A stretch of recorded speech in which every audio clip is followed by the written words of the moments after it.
pemantik di Kismis, kami juga dari komunitas mengucapkan selamat untuk eventnya kemarin.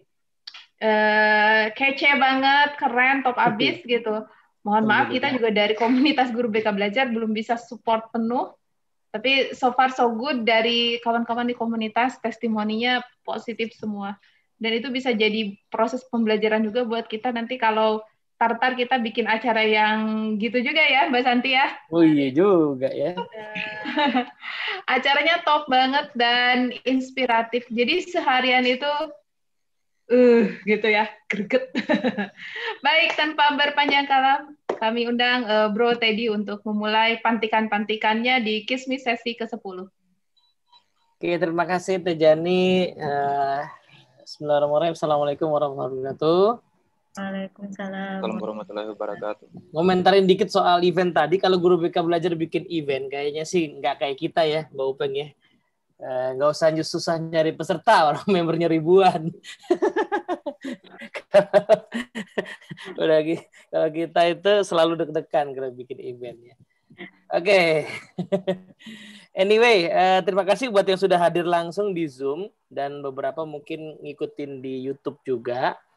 Tadi ada kendala ya, ada yang kehilangan kunci katanya untuk masuk Zoom. Itu kayak mungkin pergi suami istri gitu, kemudian main pergi aja, suaminya lupa dia bawa kunci, istrinya pulang duluan ya kan. Jadi itu mungkin tadi makanya ada agak tertunda, tapi ya anyway nggak apa-apa lah ya. Emang ini diskusi santai. Ini ada yang kayaknya yang gabung di Zoom ini baru ikut ya, Bang Apolinarius, Mas Romadona bukan Roma Irama. Kemudian ada Mbak siapa tadi, Nurul Alim, ini baru masuk lagi Mas Pak Albertus Hengka siapa nih, Novi, Mbak Ririn, Mbak Nurtika Ulfah alias Upeng, Mbak Santi. Kita diskusi lagi. Sedikit pengantar, saya mulai berpikir kayaknya perlu bikin video pengantar kali ya, semacam 1-2 menit gitu ya, daripada ngulang-ngulang terus ya. Biar agak standar penjelasannya. Jadi kajian psikologi humanistik adalah salah satu aktivitas dari teman-teman Guru BK Belajar. Awal idenya adalah ingin sama-sama belajar kembali ya tentang psikologi, yang kita mulai dengan apa sih yang kira-kira mungkin menarik bagi banyak orang, yang dikenal banyak orang. Nah, itu salah satunya psikologi humanistik, yang banyak orang termasuk saya yang lulusan psikologi merasa saya tahu gitu ya tentang ini, tapi ternyata begitu kita coba ambil satu referensi, misalnya buku yang cukup terkenal nih, Motivation and Personality ini, ternyata ya banyak hal yang kita belum paham sebenarnya, jadi diputuskan untuk bisa secara rutin kita diskusikan lewat pertemuan Kismis ini, insya Allah 2 mingguan. Ya kadang-kadang ada bolongnya karena satu dan lain hal, karena ada yang sibuk, biasalah ya. Tapi yang gagal itu bukan yang nggak pernah bolong, yang gagal adalah yang berhenti. Nah, itu jadi selama kita terus berjalan kayaknya sih akan tetap oke. Nah, bagi yang baru ikut jangan khawatir ya, kita baru sampai halaman 8 dari buku ini. Dari sekitar kalau nggak dihitung daftar isi sih berapa nih? 328 halaman ya. Nah, jadi 8 dari 328 halaman. Nggak tahu nih bakal selesai kapan. Cuman yang jelas memang waktu preface-nya sendiri 18 halaman. Jadi kita bedah mulai dari preface-nya. Santai bedahnya pelan-pelan karena fungsinya bukan buat lulus ujian, jadi supaya nanti ditanya-tanya soal buku ini, bukan itu, tapi fungsinya adalah kita hanya pakai buku ini sebagai satu pancingan berpikir yang nanti selalu lah ya teman-teman di sini selalu memancing terus apa implikasinya buat kita ya, buat kita. Nah, ini lumayan nih perspektifnya cukup kaya di grup kita karena yang guru BK paling banyak mungkin populasinya. Tapi yang non guru BK juga ada ya. Mbak Ririn ini saya nggak tahu sekarang apa nih peran formalnya ya. Tapi emang orang-orang kalau hebat itu ini susah didefinisikan, terlalu banyak perannya gitu.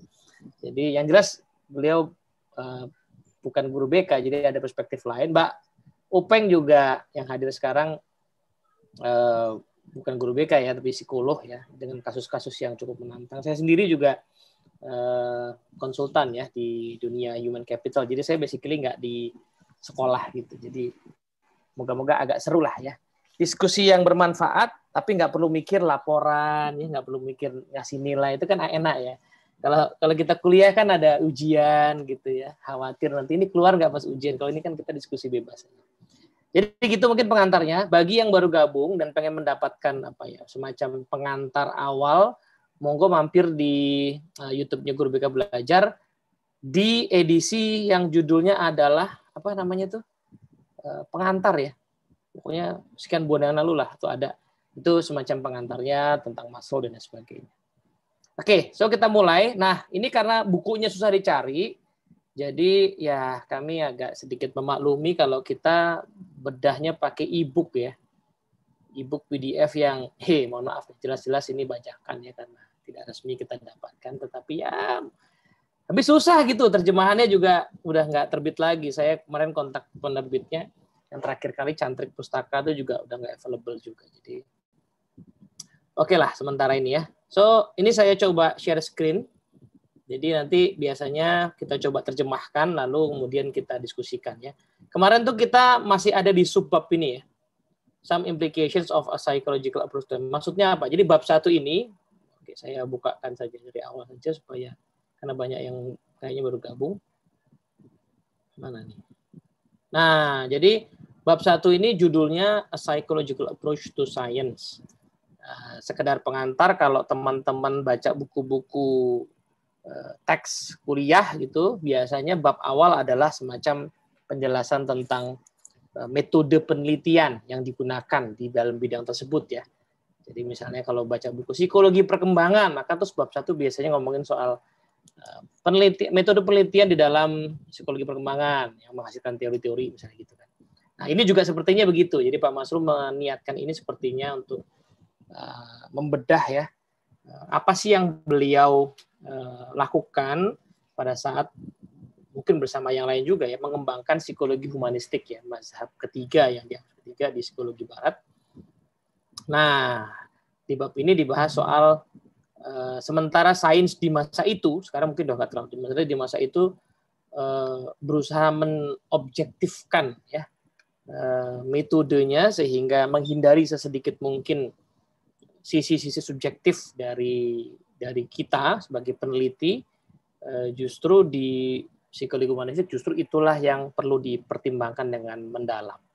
Nah, jadi kita udah bahas macam-macam kemarin soal values dan lain sebagainya, sampailah kita ke titik ini. Halaman 8 itu, nah, the sociology of science. Jadi kalau diterjemahkan bebas mungkin semacam dampak sosiologis dari ilmu pengetahuan gitu ya, atau ya dampak sosiologi terhadap ilmu pengetahuan, mungkin bolehlah diterjemahkan bebas begitu. Saya coba terjemahin, nanti tenang aja kalau rada meleset, ada PhD dari Australia jadi bisa ngasih koreksi. Ya kan, maklum lah Mas Santi ya, kita ini cuman Inggrisnya lulusan LIA ya, Advance 3, tapi ya ketemu bule juga grogi. The sociology of science ya.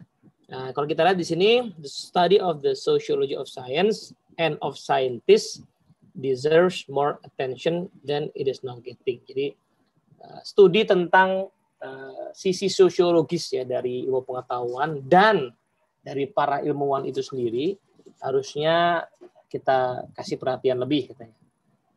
If scientists are determined in part by cultural variables, then so also are the products of these scientists. Jadi kalau saintis sebagai manusia itu dipengaruhi oleh variabel-variabel budaya, dia itu orang mana, dia itu agamanya apa, gitu ya, pandangan politiknya apa, setuju apa tidak tentang kepulangan Habib Rizik misalnya itu ya. Itu kalau dianya terpengaruh, maka kemungkinan besar sainsnya, produknya dia, pemikirannya dia itu mungkin ada pengaruhnya juga. Nah, katanya gitu. Jadi suka nggak suka begitu katanya. Jadi even dia saintis. Nah, ini bahasan ini udah kita bahas kemarin-kemarin ya, bagaimana budaya mempengaruhi saintis. Dan oh ya, mungkin disclaimer sedikit, Pak Maslow mendefinisikan saintis dalam arti yang lebih luas di bab ini. nanti di belakang-belakang kalau sempat ya, nggak tahu apakah ini kan sekarang apa di pertemuan berikutnya, beliau menjelaskan di bab ini tentang saintis itu definisi yang beliau gunakan dalam arti yang sangat luas. To what extent science needs the contribution of men of other cultures? To what extent the scientist must stand aloof from his culture in order to perceive more validly? To what extent he must be an internationalist rather than, e.g., an American? To what extent the products of scientists are determined by their class and case evaluation? Jadi sejauh mana sih sains itu membutuhkan ya kontribusi dari manusia dari berbagai budaya. Mas stand aloof itu apa ya, Mbak Rin ya? Mas stand aloof itu apa kira-kira ya? Maksudnya ya? Aloof itu kayak terpisah.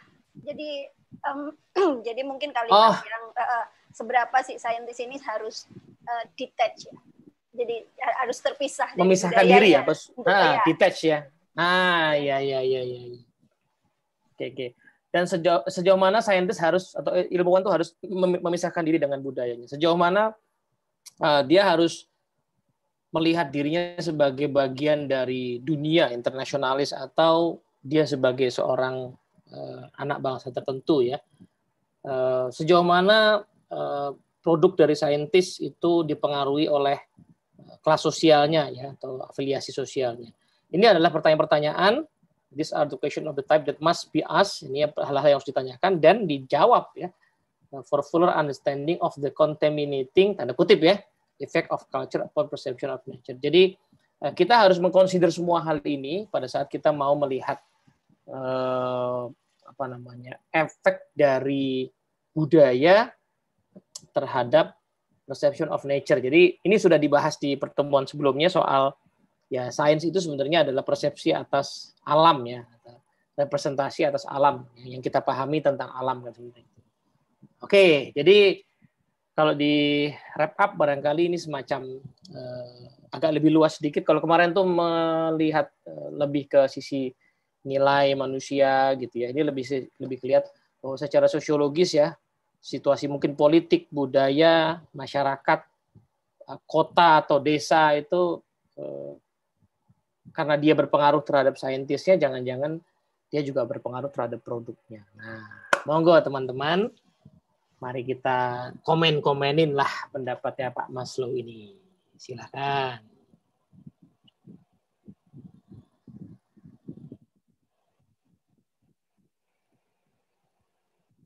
Oh, belum ada yang komen ini.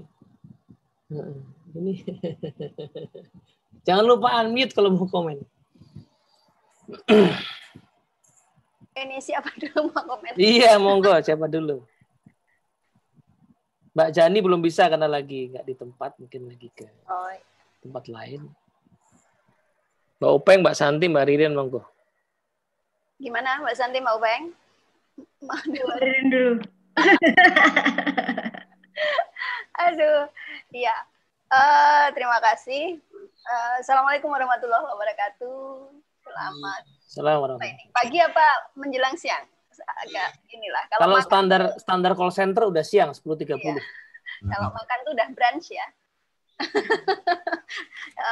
Ya, terutama mungkin buat teman-teman yang baru bergabung di forum ini, mudah-mudahan ya bisa engage ini, bisa mengambil manfaat sebanyak-banyaknya dari ini. Nah, ini mungkin kita udah sampai di penghujung bab 1.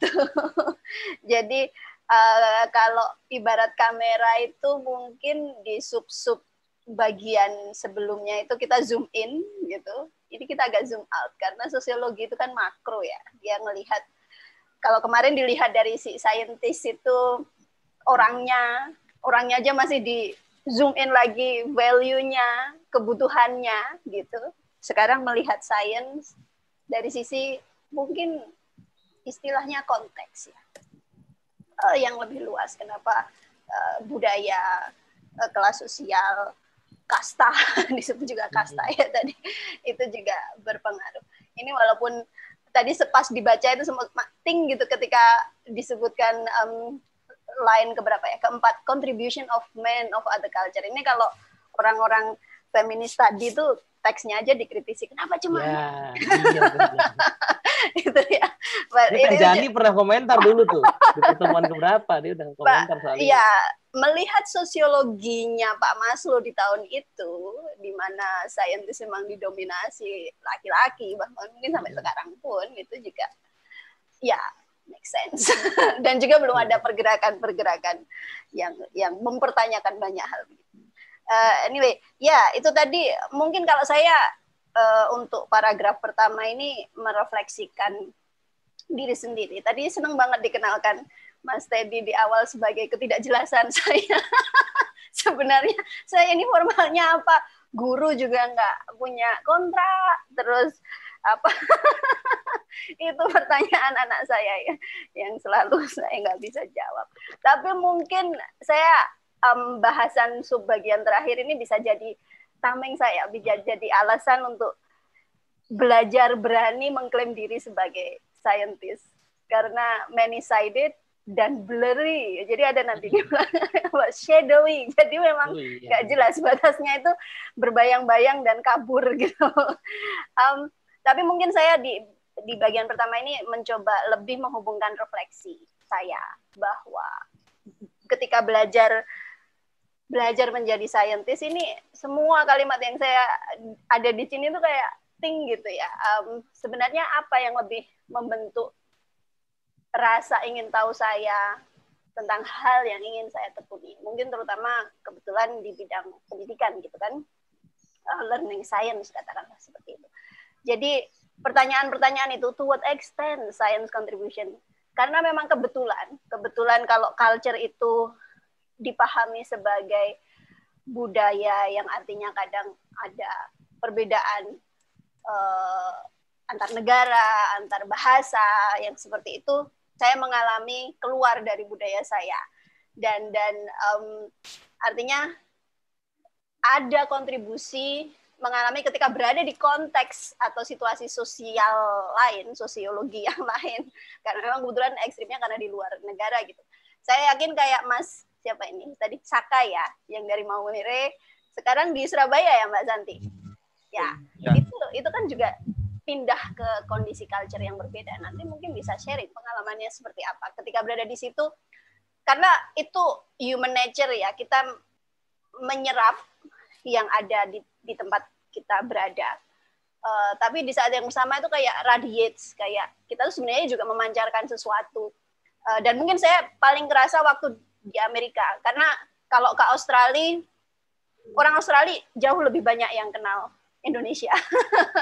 Jadi sama apalagi di kota besar kayak Melbourne, Sydney gitu, orang Indonesianya pun banyak. Makannya juga masih di warung gudeg gitu ya. Makanya ada warung gudeg, ada rumah makan Padang. Kenalnya gitu. Indonesia ya Mbak, bukan Bali ya? Indonesia. Itu ya dulu rumornya gitu kan. Misalnya Bali itu lebih terkenal daripada Indonesia. Nah, tapi di Amerika nggak dua-duanya. Kebetulan saya di negara bagian Indiana, yang itu Midwest dan cenderung konvensional sebenarnya masyarakatnya. Jadi hari pertama saya masuk kelas itu kenalan gitu kan, siapa gini-gini. Dan saya kaget encounter, jadi selesai kelas ada satu teman, anak muda waktu itu, dia bilang, excuse me, kamu bilang tadi dari mana? Indonesia. Is it a country? Dia bilang gitu. Saya agak offended sebenarnya, cuma oh iya gitu. Where is it about? Kata di mana? You know Asia. Saya udah optimis. Oh mungkin dia kenal Bali. Do you know Bali? No, I don't. Oh, so you know Southeast Asia. Akhirnya saya deketinnya ke Australia. Itu di situ apa? Ya encounter dengan budaya lain. Itu jadi perspektif. Kemudian pertanyaan yang kedua, to what extent ketika kita kepisah dari budaya kita, itu apa yang kita rasakan gitu ya? Saya merasakan ya terutama memang nggak ngerti, karena kebetulan waktu ke Amerika benar-benar sendiri, keluarga nggak ikut gitu kan. Pertama kalinya saya nangis nyanyi lagu Indonesia Raya. It sounds silly, but it was true. Jadi saya baru bisa memaknai kata tanahku negeriku yang kucinta itu kayak shivering ya, dirasain. Nyanyi tuh ngerasain seluruh tubuh. Itu tuh that was the first time gitu. Itu yang nggak tahu ketika balik ke Indonesia lagi, sekarang masih sih, kadang masih sekarang ya juga. Terus seberapa menjadi internasionalis atau menjadi seorang Indonesia, atau lebih spesifik lagi orang Jawa. Jawanya aja, ya kalau ada nama saya tadi pakai dari, ya Ririn dari Wonogiri. Itu, ya pertanyaan-pertanyaan itu refleksi. Makanya mungkin saya ingat waktu nulis tesis yang, dan ini mungkin juga kayak standar umum nulis karya, terutama yang masih belajar sebagai mahasiswa kayak saya kemarin, bahwa di bab pertama itu yang paling penting menjelaskan siapa kamu, siapa kamu dan konteksmu, dan mungkin lebih spesifik dalam lingkup riset atau penelitian yang dilakukan. Kalau konteks saya lagi riset. Nah ini juga kalau kita mau refleksikan, teman-teman ini mau jadi guru kayak Mas Saka ini, mungkin bukan Mas ya, kalau dari Maumere apa panggilannya. Jadi bahwa menjadi seorang Maumere ngajar di Surabaya di sekolah dengan ketemu anak-anak yang begini begitu, seberapa kita merefleksikan ini, punya pertanyaan-pertanyaan ini terhadap diri kita. Apalagi di BK ya, di bantu guru BK itu kan profesi yang berhubungan dengan orang lain. Kita konstan secara terus-menerus itu punya pertanyaan ini, bukan untuk mencari perbedaan terus diskriminatif bla bla bla, tapi membangun kesadaran, karena itu sangat penting. Jadi kita misalnya berpendapat, ketika saya berpendapat tentang pendidikan anak itu begini begitu, ketika di awal sudah ada disclaimer ini yang mengatakan bahwa pendidikan anak begini begitu karena karena seorang Ririn yang dia latar belakangnya seperti ini, kemudian dia memakai sudut pandang untuk menganalisis seperti ini, jadi it makes more sense gitu. Jadi memberi, dan nanti di ujungnya itu kontribusinya terhadap pengetahuan lebih jelas. Jadi ini tadi nanti nyambungnya bahwa saya sebagai knowledge seeker, sebagai seorang pencari ilmu pengetahuan, itu saya ngerti siapa sayanya dengan mengenali konteks yang lebih luas. Mungkin itu dulu dari saya. Itu menarik nih poinnya Mbak Ririn ya. Jadi kalau mungkin yang udah pernah dengar cerita Mbak Ririn yang meneliti tentang permainan tradisional misalnya ya orang akan memahami karena ya tadi ya, kalau tinggal di luar ya dengar lagu Indonesia aja saya aja bisa menangis gitu kan. Mungkin penelitian itu sendiri merupakan ekspresi ya kerinduan akan tempat tinggalnya ya kan. Nah, yang pada saat misalnya ya saya membayangkan nih, ini aku berimajinasi aja jadi Mbak Ririn. Jadi waktu kita ke dunia barat gitu ya, apapun maksud dari barat itu ya, kemudian ada teori-teori tentang anak ya, bagaimana anak dibentuk, dididik gitu. Terus kemudian kita merefleksi sendiri, aku juga terbentuk tapi nggak lewat itu, lewat mainan ini misalnya gitu kan. Kemudian ada keinginan untuk menjadikan itu sebuah sains gitu kan. Ya, jangan-jangan bisa nih jadi sainsnya permainan tradisional ini. Misalnya begini gitu ya. Ini kalau saya coba berimajinasi. Jadi, pertanyaan kenapa meneliti itu atau kenapa fokus ke sana kan jadi lebih make sense, lebih kelihatan koheren deh argumen-argumennya karena itu ya. Jadi mungkin itu ya. Jadi justru ya Pak Maslo mengatakan penting buat kita menyadari masyarakat tempat kita berada, bagaimana pengaruhnya terhadap kita, dan pasti ada kemungkinan ada pengaruhnya terhadap produksi ilmu pengetahuan yang kita produksi. Oke, monggo yang lain. Ya, aku ke ini. Hilang ya? Bisa kok, udah. Oh, bisa, tadi ya. Sempat keputus sedikit.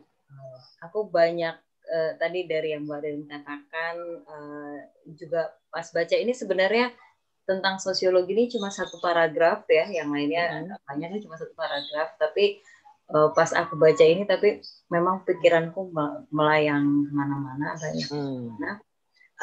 Karena aku juga termasuk yang ketika jadi guru dalam lingkungan yang sangat budaya yang menurutku sih cukup berbeda gitu. Bahkan gini ya, ada awal ketika aku terkaget-kaget ada murid yang cerita curhat ya. Jadi gini Bu, aku tuh gini Bu, aku tuh gitu ya. Oh ya, terus didengar sama guru yang lain dan dibilang aku, saya gitu ya, dimarahin gitu. Lah buat aku sendiri kalau di Jakarta ya, yang nggak sopan kan lo gue gitu. Aku itu juga sopan gitu. Lah kok di sini muridku bercerita aku dibilang nggak sopan. Aku sampai sekarang. Jadi sampai sekarang nih, dan sampai sekarang aku masih merasa kalau anak ngomong aku itu nggak masalah gitu. Tapi teman-temanku yang lain ya, itu setiap kali mendengar anak ngomong aku tetap bermasalah. Termasuk juga perspektif tentang permasalahan sebagai guru BK ya, menganggap ini masalah atau bukan masalah gitu.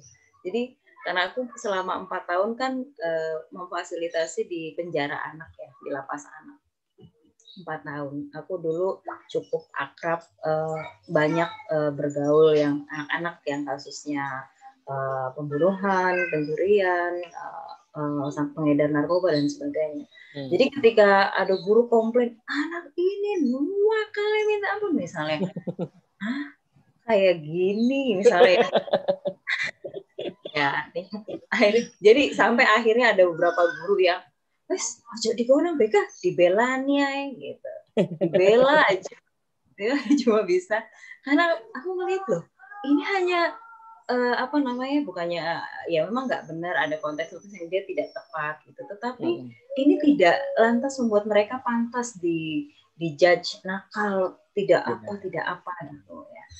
Tapi pada hal-hal tertentu buat aku, misalnya anak yang curang, nyontek itu sangat nggak bisa aku terima, tapi buat yang lain ya nyontek ya, maksudnya ya lebih bisa diterima. Jadi ya ini kalau nggak ya ini akhirnya proses yang dulunya juga nggak terlalu mikirin ya, bahwa ini ada konteks budaya yang begitu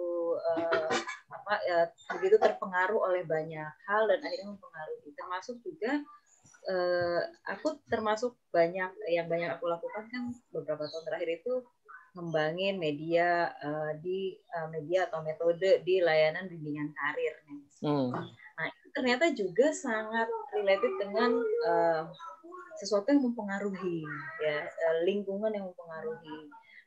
Karena dulu pernah salah jurusan, gitu. Tapi aku sebenarnya agak mulai ini ketika temanku yang kasih bahan, oh ini loh. Agak ini freeze ya, Mbak Santi. Iya, sebuah layanan karir bisa dibuat dalam juga itu. Di sana betapa seorang konselor di sekolah itu cuma ada 2 konselor, 1 konselor dan 1 konselor karir gitu. Dan dari apa yang mereka sampaikan, aku baru tahu loh, ternyata bimbingan karir itu dipandang serius banget ya di negara ini gitu. Sementara BK di sekolah, dan menurutku salah satunya cara menjadikan ini penting, bernilai adalah ya dengan apa yang dilakukan oleh guru BK-nya gitu. Makanya akhirnya aku mulai banyak eksplorasi. Akhirnya itu tadi ya, bahwa faktor sosiologis itu akhirnya membentuk sebagai guru ya, dan apa yang dihasilkan gitu, apa yang aku hasilkan juga, apa fokus, karena BK kan banyak sekali lingkupnya ya, dan pada lingkup mana aku akhirnya lebih fokus gitu.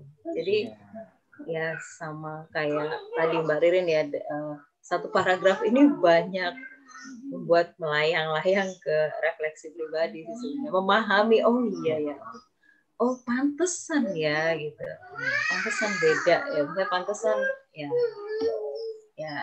kadang dianggap aneh guru BK yang nggak cocok lah, karena memang bisa jadi karena aku lahir besar di lingkungan yang berbeda dengan. Makanya sebenarnya penting banget tuh guru-guru tuh untuk mutasi. Itu nanti ini Mbak Santi, kalau mutasi itu nanti isunya lain, itu work life balance nanti katanya kalau perempuan ya kan.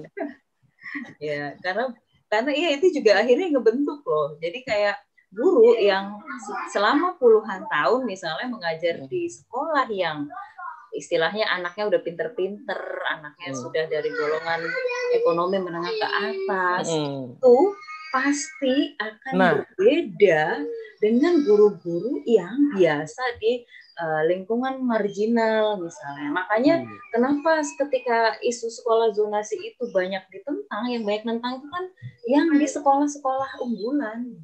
Mereka yang selama ini udah di zona yang wah gitu ya, nggak siap gitu.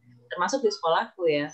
Jadi banyak, tidak sedikit guru yang masih dengan sudut pandang bahwa bahwa anak-anak ketika sistem masuknya zonasi tapi masih berpikir sama kayak muridnya anak RSBI gitu. Jadi akhirnya banyak masalah-masalah yang terjadi karena itu tadi ya nggak sadar sosiologisnya berubah. Oh, jadi poin menariknya Mbak Santi ini ya, yang disebut sebagai sosiologi itu bukan hanya dalam arti budaya, tapi even kota ya, tadi satu kota. Yang kedua bahkan lebih kecil lagi lingkupnya sekolah ya. Tanda kutip, mohon maaf nih ya, kasta sekolah ya. Tadi kan itu kan sebenarnya zaman dulu itu namanya kasta sekolah ya, unggulan dan tidak unggulan itu padahal mungkin di kota yang sama, tetapi sudut pandang guru yang mengajar bisa berbeda sekali ya pada saat memandang sebuah permasalahan. Kalau pernah mengalami anak-anak yang narkoba, maka masalah begini ringan sekali, ini bukan masalah gitu kan. Sementara masalah yang lain itu jauh lebih masalah ya, nyontek dan lain sebagainya gitu. Aku pengingetan mau komentar soal tadi aku tadi. Di Jakarta tuh kata aku tuh sangat sopan, bahkan menunjukkan kedekatan. Ya kan, kalau udah pakai kata aku itu ya, apalagi murid ke guru pakai kata aku tuh menunjukkan ada apa ya, perasaan koneksi yang lebih baik ya dibandingin pakai kata saya gitu kan. Gitu. Jadi dan kalau dalam konteks remaja ya, kalau laki-laki perempuan sudah ganti panggilan ke aku kamu itu sudah tanda ada kedekatan yang berbeda kan.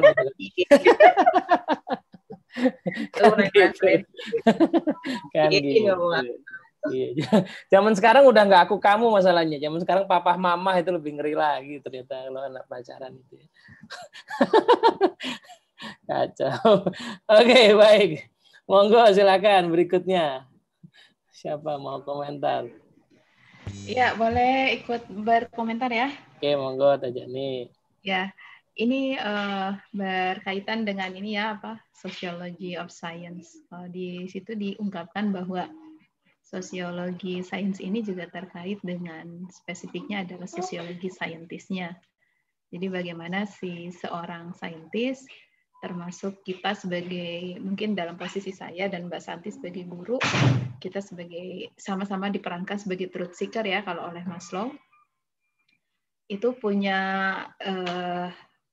determinasi tersendiri dari budaya masing-masing, yang kemudian itu akan mendeterminasi kembali produk dari sains yang kita lakukan, proses sains yang dilakukan. Jadi itu merupakan salah satu contoh yang kontekstual ya dari Mbak Santi, bagaimana misalnya guru di kota, guru di sekolah favorit dengan sekolah tidak favorit ya, itu bersaing. Dan ya jangankan itu ya, ketika kita pelatihan saja misalnya guru SMA itu biasanya akan lebih merasa petantang-petenteng di depan guru SD, karena kamu kan ngajar anak kecil ya, nggak kayak saya ngajar orang gede. Tapi guru SMA ini ciut nih kalau ketemu dosen, saya ngurus anak dewasa nih, gitu kan. Padahal ya namanya guru gitu. Tapi kemudian mungkin Mbak Ririn juga bisa cerita banyak, di luar kita temui ya, banyak sekali profesor itu yang mereka misalnya terutama di fakultas pendidikan itu mereka berangkat dari seorang guru. Dan kemudian mereka jadi ilmuwan, dan setelah mereka mencapai titik doktor ataupun profesor, mereka punya semacam keterikatan tersendiri untuk balik lagi ke lembaga-lembaga itu, entah itu untuk melakukan penelitian, entah itu melakukan pengabdian gitu ya. Dan sehingga mereka akan sangat bisa berbicara mengenai praktek keguruan itu dengan lebih baik, karena nggak ngawang gitu, nggak jauh panggang dari api. Ini mungkin yang kita agak kurang bisa temui banyak di tradisi keilmuan kita. Banyak sekali dosen-dosen keguruan kita itu nggak punya pengalaman jadi guru. Jadi ketika mereka masuk ke pelatihan, taruhlah di PPG misalnya atau PLPG, itu guru aku nggak ngerasa kayak gitu karena nggak pernah ngalamin misalnya. Jadi ada sebuah gap yang cukup jauh gitu, cukup jauh sehingga kalau ini bicara tentang loop sosiologi nggak nyambung gitu, nggak dapet. Kalau di istilah komunikasi itu kan ada FOE ya, frame of reference. Ada kesamaan referensi, ini bacaan kita tuh sama, ada ini ada experience-nya yang sama gitu. Jadi akan sangat berbeda gitu, sehingga ini menjadi penting bagi siapapun ilmuwan yang berkembang di lahan-lahan praktek gitu, misalnya di keguruan, untuk juga pernah tahu dan pernah mengalami menjadi guru. Nah, ini menjadi menarik ketika kita lihat beberapa penelitian, sehingga ada istilah yang berkembang di komunitas, bukan hanya di guru sebetulnya, tapi di komunitas banyak, yang tentang community of practice. Jadi komunitas praktisi yang tidak selalu itu formal, digawangi menjadi organisasi profesi, tapi itu lebih mengena karena dilakukan dari guru, oleh guru, dan untuk guru. Nah, ini ternyata kalau kita lihat kecenderungannya kemarin nih di program guru penggerak ini, komunitas praktisi ini sekarang mau diangkat dan didorong guru-guru bikin seperti itu. Ketika dikorek-korek kan, kalau kita tanya, sebetulnya kan awal mulanya adalah dari ketidakyakinan terhadap lembaga-lembaga yang formal yang sudah ada, yang bisa cukup menaungi perkembangan diri dan profesi kawan-kawan kita di komunitas guru. Artinya ini saya yakin kalau yang namanya komunitas praktisi itu kan kajian bukan hanya di guru ya. Jadi banyak juga kan komunitas praktisi yang lain gitu. Hanya menjadi menarik, tapi saya juga tidak terlalu sepakat kalau pikirannya infinito ya. Artinya kalau ini nggak cocok udah tebas aja ganti yang baru gitu. Belum tentu gitu juga kan gitu.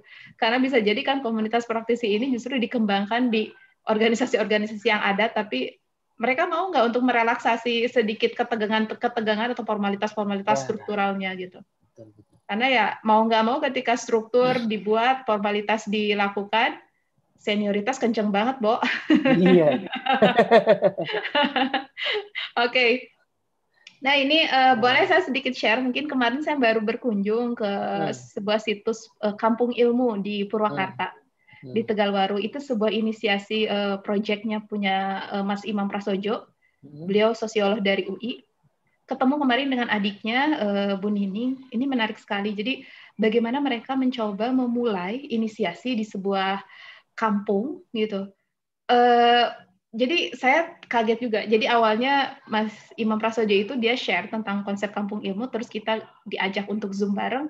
Tapi setiap yang dia share itu bukan hanya konsep, tapi dengan artikel-artikel punya Ivan Illich yang The Society. Sebenarnya wah ini Imam Prasojo mau bikin apa? Selidik demi selidik kemarin karena ngobrol banyak sama adiknya, itu inisiasi 18 tahun yang lalu gitu. Dan sudah diintenskan oleh adiknya selama 3 tahun ini. Nah, di Kampung Ilmu itu jadi kayak di puncak gunung gitu kan, di Purwakarta. Dia awalnya dari tanah 6 hektar, sekarang bertambah lagi menjadi, kemarin ada tambahan 4,6 hektar lagi. Dan bukan hanya tanah gitu yang dikembangkan, itu kemudian dibuka untuk menjadi lahan, sedang disiapkan sebuah SMK dan SMP. Terus di Kampung Ilmunya itu jadi pakai tadi konsep Ivan Illich itu, jadi pendidikan komunitas.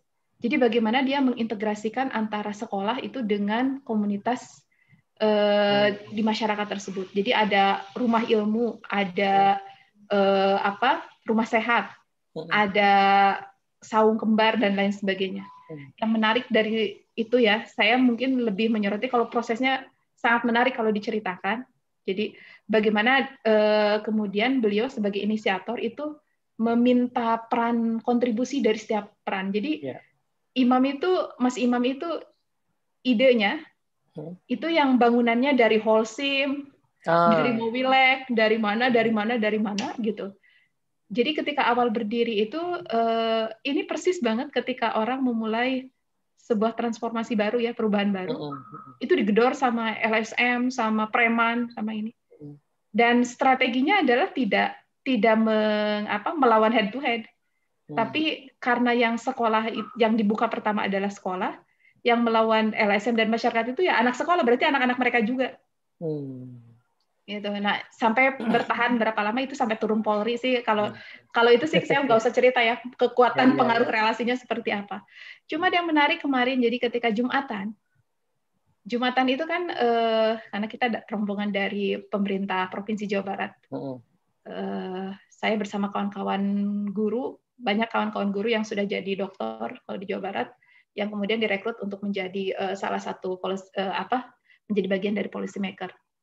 Jadi ketika khutbahnya itu, kalau misalnya kita pernah ke beberapa daerah kampung, misalnya di Jawa Barat, memang masih dilakukan khutbahnya itu full bahasa Arab ya. Nah, bahasa Arab. Jadi yang khutbahnya orang Indonesia, yang pakai teks tuh ya. Orang Indonesia, khutbahnya pakai bahasa Arab gitu kan. Nah, uniknya saya menarik di sini. Jadi si Bu Nining itu nggak usah dirubah, biarkan aja itu bahasa Arabnya. Bahasa Arabnya. Tapi kita coba bantu mereka misalnya dengan bantuan dana, bantuan pengairan dan lain sebagainya bisa dilakukan, dan jalan itu bukan ecek-ecek ya, mereka langsung turunin PUPR, jalannya dibikin bagus gitu, supaya mempermudah anaknya bisa berpartisipasi untuk sekolah. Karena ternyata kalau di sana jangan berbicara peran orang tua, karena anak itu semenjak SD dia akan belajar dari pagi sampai siang. Nah pulangnya itu dia akan ke Kobong ngaji terus sampai jam 10 malam dan tidur di Kobong. Paginya pulang lagi atau kayak pulang model surau ya, surau dan saya kaget banget. Dulu. Kalau dulu kan di Sumatera itu memang masif ya yang seperti itu. Kalau ini Purwakarta juga itu masif dan masih terjadi sampai hari ini. Jadi memang jangan tanya peran orang tua dalam pendidikan gitu. Jadi kalau kita mau melakukan proses pendekatan ke anak supaya dia bisa belajar PJJ gitu. Tapi yang harus ditarik itu yaitu ustadz-ustadznya, kobong-kobongnya. Karena kalau kata orang tuanya ya silakan aja panggil kalau dia mau gitu di Kobong gitu. Dan ternyata dengan cara nggak usah dilabrak urusan khutbahnya, urusan pondoknya. Tapi kita ajak ngobrol bagaimana nih ngebenerin saluran air bersama-sama. Bagaimana nih ngebenerin jalan bareng-bareng gitu. Dan ternyata itu bisa lebih masuk. Dan kemarin unik juga pendekatan PJJ-nya. Apalagi karena memang disokong oleh teknologi yang bagus gitu ya. Nah, ini kalau saya melihat bahwa pendekatan sosiologis ini kemudian menjadi hal yang cukup cantik gitu dilakukan oleh pendidik karena tadi ada proses sains di sana memahami kenapa anak misalnya susah PJJ. Kenapa ini? Dan kemudian ada proses di mana kita tidak melabrak. Tidak kemudian menyatakan bahwa kalau saya punya culture ini, culture saya yang benar, culture kamu yang salah, nggak seperti itu. Tapi kemudian dicari kayak ke common interest-nya apa nih? Urusan air semua orang itu penting, concern. Urusan jalan, urusan anak sekolah gitu, dan sehingga tidak terlalu diulik gitu urusan ini. Nah ini juga mudah-mudahan menjadi ini sih, kalau tadi saya baca di Maslow itu kadang-kadang kita terlalu fokus di di hal-hal yang secara kultural kita beda dengan peserta didik ataupun mungkin kita dengan rekan kerja. Karena saya yakin guru BK itu rata-rata kalau di sekolah bukan hanya melayani peserta didik, kadang-kadang juga ya berhadapan dengan kok guru BK gini sih, kok guru BK melakukan hal yang tidak biasa gitu. Atau dan lain sebagainya gitu. Jadi ya ini mirip itu. Ini ya, Jani ya, mirip kayak kan selama ini kita di sekolah itu era modern itu kan bicara soal keseragaman ya, standarisasi ya kan. Nah, terus tiba-tiba di situasi PJJ itu standar tiba-tiba nggak relevan gitu ya. Nah, karena tiap keluarga nggak bisa distandarin. Kalau tadinya anak itu ke sekolah bisa distandarin jamnya, distandarin kurikulumnya, distandarin bajunya, distandarin aturannya, cara mengucap salamnya gitu ya. Tiba-tiba itu nggak bisa distandarin. Bukan nggak mau, tapi emang nggak bisa. Mau diapain lagi ya? Makanannya beda, jam bangunnya lain-lain gitu ya, kerjaannya lain-lain. Mau dipaksain orang tua harus dampingin juga yang macam-macam kondisi pekerjaannya. Jadi pendekatan ceritanya Teh Jani tadi soal bagaimana mendekati masyarakat secara sosiologis, jangan-jangan sosiolog perlu main dan berkontribusi banyak di desain pendidikan ini ya. Jadi tidak lagi bisa, kita nggak lagi bisa mengatakan bahwa sekolah itu, ya sebenarnya udah dari dulu tapi kan masih terpaksa bahwa sekolah itu adalah satu gedung itu ya. Nah, tapi sekarang sekolah itu adalah sebuah ide sebenarnya, ada di mana-mana di rumahnya itu. Ya, sekarang gimana caranya ya, apalagi dengan sistem zonasi yang tanda kutip memaksa satu masyarakat itu untuk bertumbuh, kalau enggak ya sekolahnya enggak akan bertumbuh gitu. Atau kebalikannya ya, sekolah harus bertumbuh supaya masyarakat di situ bertumbuh harapannya kan. Nah itu berarti kepala sekolah mesti paham sosiologi masyarakat di situ kan. Bagaimana menggerakkan supaya orang mau belajarnya seperti apa yang possible di situ ya, untuk jadi bahan bahasan. Jangan-jangan SMA tertentu karena dia tinggal di pinggir kali, ya memang semacam produk pendidikannya tadi yang disebut sebagai Pak Maslo sebagai produk dari sainsnya ya ilmu-ilmu soal persungaian gitu ya, dengan segala keunikannya ya, barangkali begitu ya. Compare to sekolah-sekolah lain, sehingga akan muncul produk-produk sains yang sangat beragam gitu. Gitu kali ya. Gimana kawan-kawan? Monggo. Mbak Upeng. Silakan Mbak Upeng. Iya. Ini seru banget ya kalau kita ngebahas soal sosiologi gitu kan. Berarti kan kita perlu mengakui bahwa ya tadi bahwa kita sebagai guru gitu kan, sebagai sebagai saintis kalau yang di buku ini sebutkan gitu. Kita itu juga terpengaruh dengan kultur kita gitu kan, dengan budaya kita. Bahkan yang sebelumnya disebut itu kan mungkin kita sendiri kalau value belief itu juga membentuk kultur gitu kan akhirnya. Jadi ketika di paragraf ini tentang sociology of science gitu ya, kayak kita tuh diminta ngelihat satu fenomena itu lebih jauh lagi gitu. Lebih luas lagi.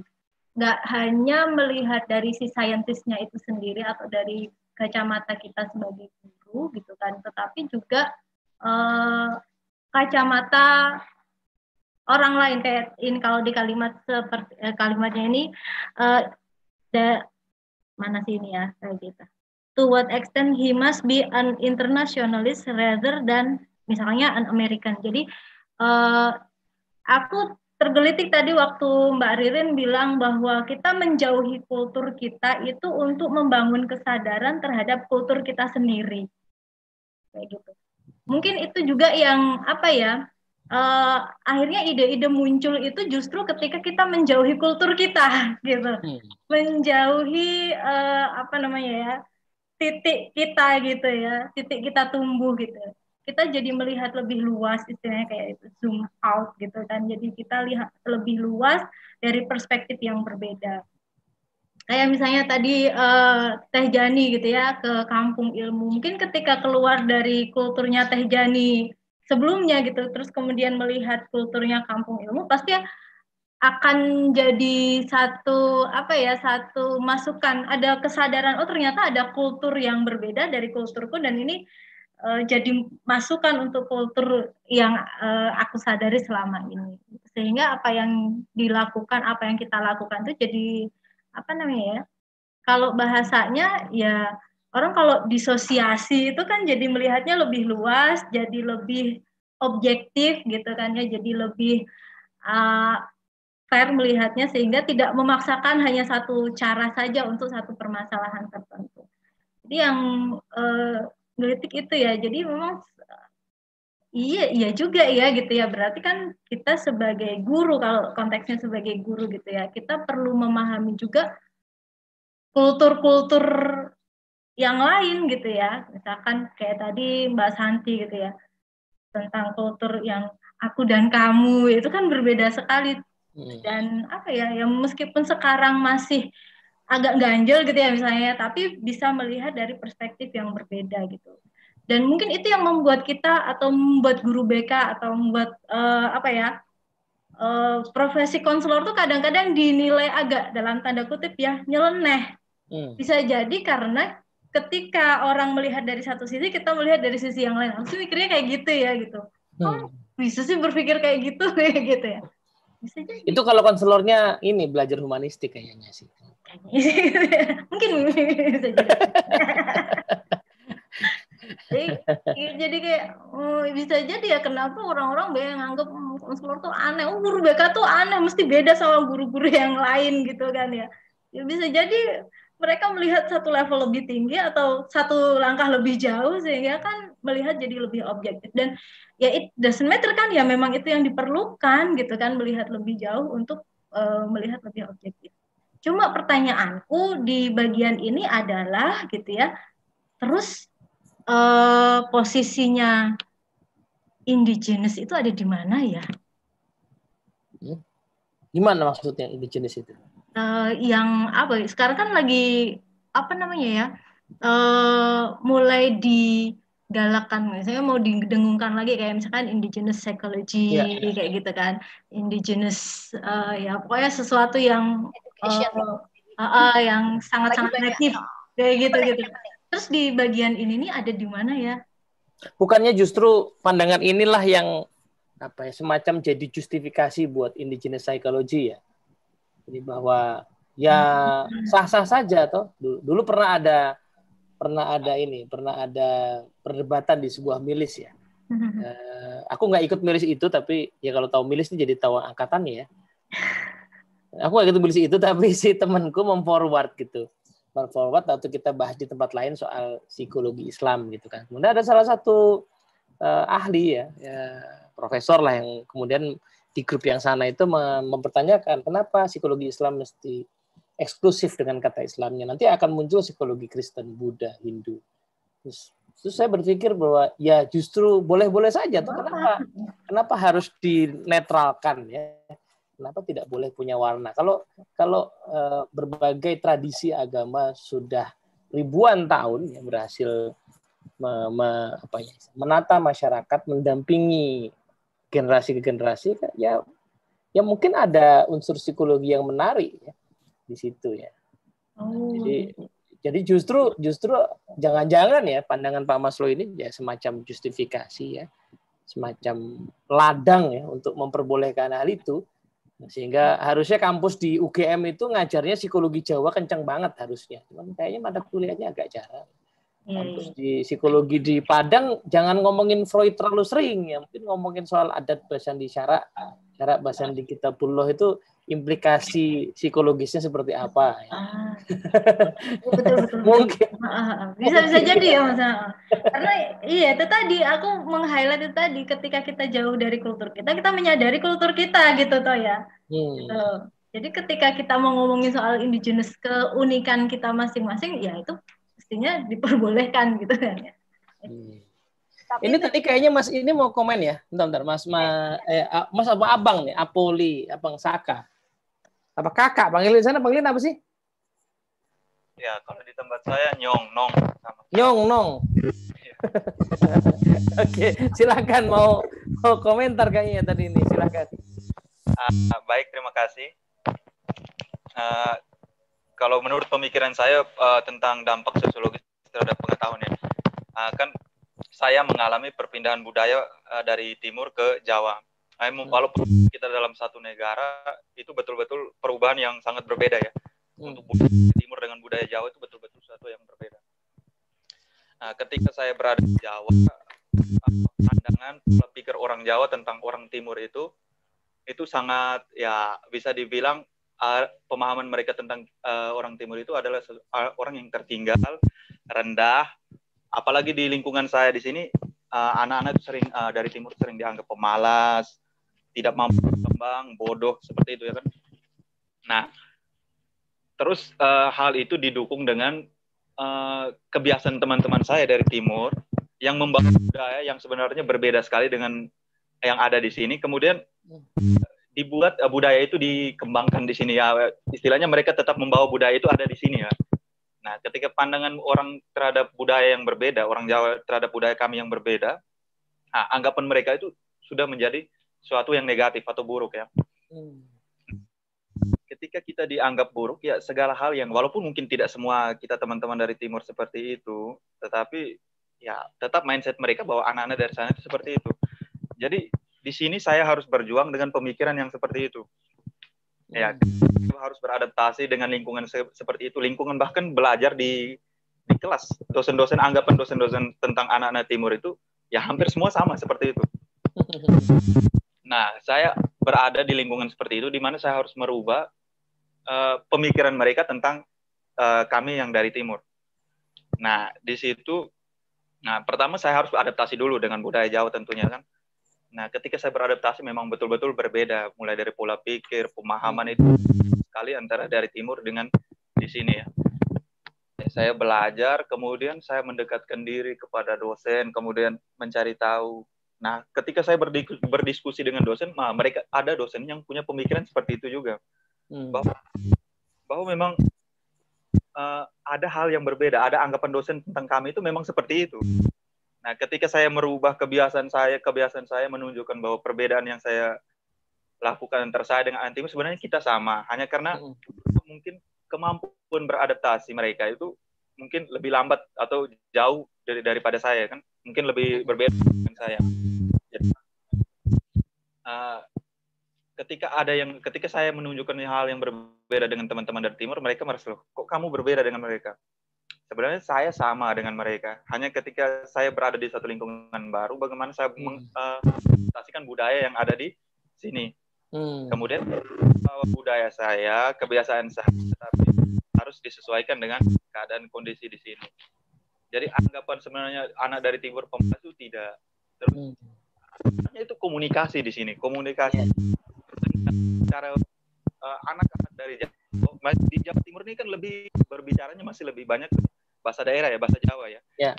Dan kan dari timur juga anak-anak kebanyakan membawa bahasa yang dengan logatnya dari sana. Walaupun mereka berbicara ya, logat atau dialeknya itu tidak bisa.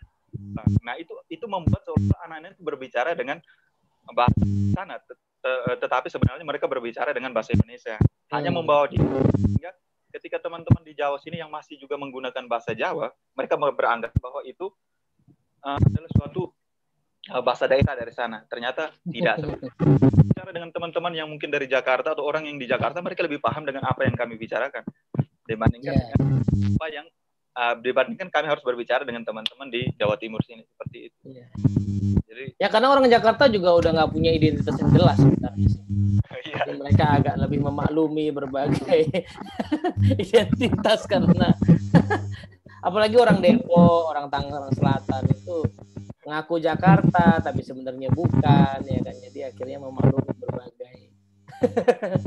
Tapi poin menarik ya dari Yong apa namanya Saka ini kalau apa nah kalaulah kita membayangkan jadi dosen gitu ya tadi yang sudah punya persepsi lebih dulu tentang muridnya, ini kan ya pasti ada implikasi terhadap sains yang dihasilkan kan gitu ya. Misalnya saya membayangkan saya nggak akan ngajak misalnya mahasiswa penelitian yang saya susah komunikasi sama dia gitu. Padahal mungkin dia punya perspektif lain terhadap permasalahan yang saya teliti kan gitu kan. Jadi kenapa tema-tema ini saya angkat bagi dia nggak penting, bagi dia ada pandangan lain yang lebih penting untuk diteliti gitu. Jadi penting buat saintis menyadari bahwa atau siapapun sebenarnya yang diperluas di sini menyadari bahwa saya tidak lepas dari budaya saya dan orang yang membaca nanti juga tidak lepas dari budaya. Tadi aku nemu satu komentar menarik di Twitter ya. Jadi ada satu penulis ya, saintis juga, Pak Nicholas Christakis itu mengomentari tweet dari kayaknya sih pimpinan dari sebuah lembaga untuk yang bilang begini. Jadi dia mengcapture surat dari lembaga itu, komplain kepada sebuah penerbitan jurnal. Kayaknya jurnal yang judulnya ini punya banyak bias, bla bla bla, methodologically flawed dan segala macam. Mendingan kamu tarik deh gitu. Nah, jadi gitu. Nah, kemudian si Pak Nicholas ini mengomentari gitu. Kayaknya nggak bagus itu ya, cara begitu ya, meminta orang menarik sesuatu yang sudah diterbitkan. Kalau Anda nggak setuju ya teliti ulang hal yang sama, kemudian terbitkan kembali papernya, adakan sebuah counter argumen, karena itu sudah terbit ya. Menarik kembali ke nanti akan jadi kecenderungan yang buruk buat perkembangan pengetahuan ya. Nah, karena bisa jadi ya aku membayangkan gini soalnya Mbak Ririn yang punya pengalaman di dunia akademis ya.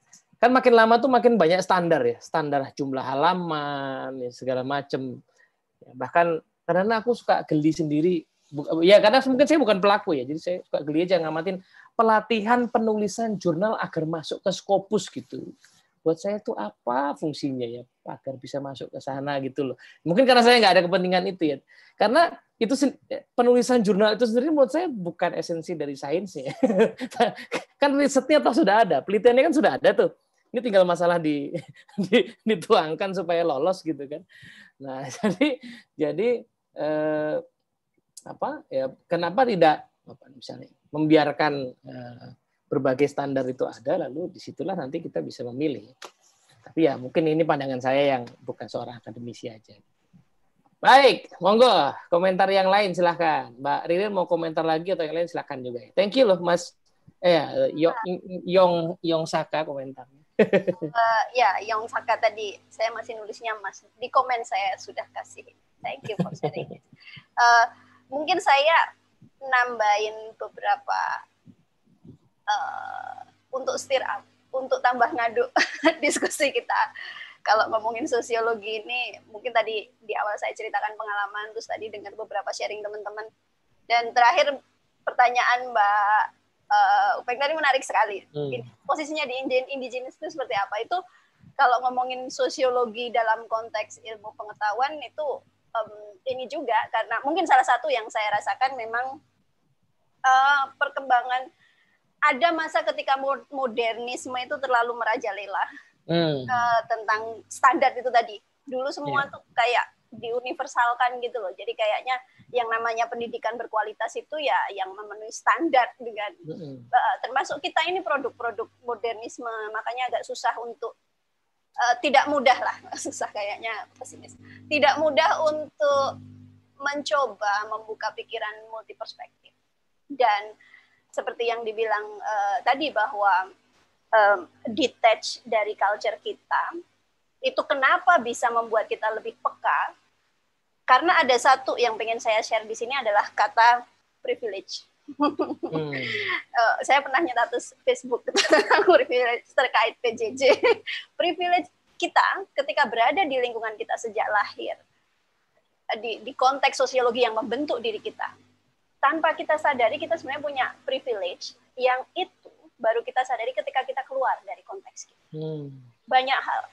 Dan banyak masalah sosial itu yang muncul ketika orang nggak sadar dengan privilege-nya. Makanya tadi ceritanya Mbak Santi tadi, ketika zonasi, kenapa yang paling teriak sekolah unggul, guru-guru sekolah unggul, orang-orang ekonomi menengah ke atas yang anaknya relatif biasanya dimasukin bimbel dan selalu begitu. Ya karena terancam privilege-nya. Bisa jadi kursi mereka yang karena mereka gimana caranya tes ujiannya nilainya bagus dan bisa masuk sekolah unggul terus-menerus, itu terancam yang jaraknya dekat. Mereka nggak pernah berpikir on the other shoes, nggak pernah berpikir berada di sisi empati lah ya, di posisi orang lain, betapa gimana sih rasanya tinggal bersebelahan tembok dengan sekolah yang bagus tapi nggak punya akses gitu. Hanya karena dia ya, again, social justice pun, keadilan sosial itu sangat bisa diperdebatkan. Tapi artinya gitu, buat saya sendiri, satu kalau boleh merefleksikan privilege saya yang saya rasakan itu ketika berada ke dunia barat, negara sekuler, privilege saya sebagai muslim. Bahwa saya sadari atau enggak, saya hidup di negara yang sebagai muslim saya punya banyak privilege. Adzan terdengar di mana-mana. Bahkan sampai saat sholat jamaah, sampai suaranya megafon selalu di mana-mana. Ketika mencoba memaknai mendirikan sholat, yang sesungguhnya buat saya itu ketika waktu sholat apalagi di negara 4 musim ketika winter itu sholat kan kejar-kejaran ya. Jadi antara duhur ke asar itu kan pendek banget. Atau kalau summer itu paling sengsara Isya, nunggu Isya karena jam 11 malam baru Isya, nanti 3:30 udah subuh gitu. Di situ saya merasakan privilege sebagai Muslim dan juga sebagai orang Indonesia. Yang sepanjang tahun kita jadwal sholat nggak pernah berubah. Paling geser paling banyak 10-15 menit gitu kan, geser maju mundur. Sementara tiap ganti musim saya harus ngeprint jadwal sholat biar nggak salah. Atau harus ada jam waktu majuin atau mundurin, daylight saving istilahnya. Oh ya, belum lagi ngomongin hujan. Di sini kita air hujan melimpah dibuang-buang aja itu tuh, sementara di negara yang segitulah. Ngomongin sholat jadi keingetan nih Mbak,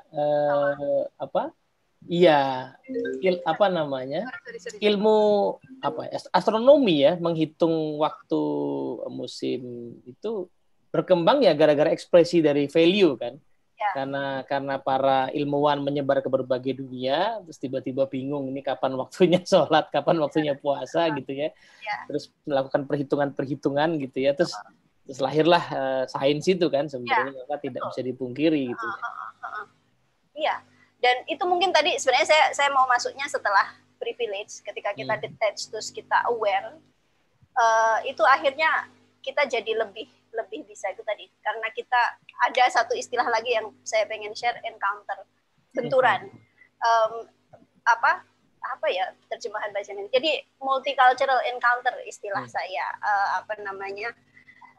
karena kalau kita berada di, itu tadi kayak benturan kan buat Mbak Santi, ketika di sini ngomong aku kamu aja sebenarnya intimate gitu kan, menunjukkan kedekatan, tapi kalau di luar konteks itu jadi ketidaksopanan gitu kan. Itu bentuk encounter. Dan semakin banyak encounter itu, saya pribadi ya, ini personal opinion banget, itu melembutkan hati kita, stretching our heart, bahwa ketika hati kita di stretch itu kan, proses stretching itu kan sakit ya, but the benefitnya, keuntungannya adalah we have bigger heart, kita jadi punya lebih gede gitu, karena jadi kita jadi orang lebih toleran, lebih legowo, lebih.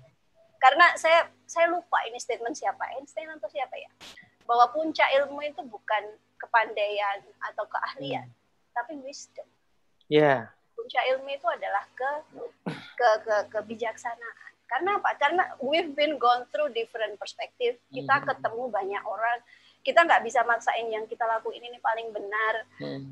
Dan itu tadi wacana apapun konteksnya.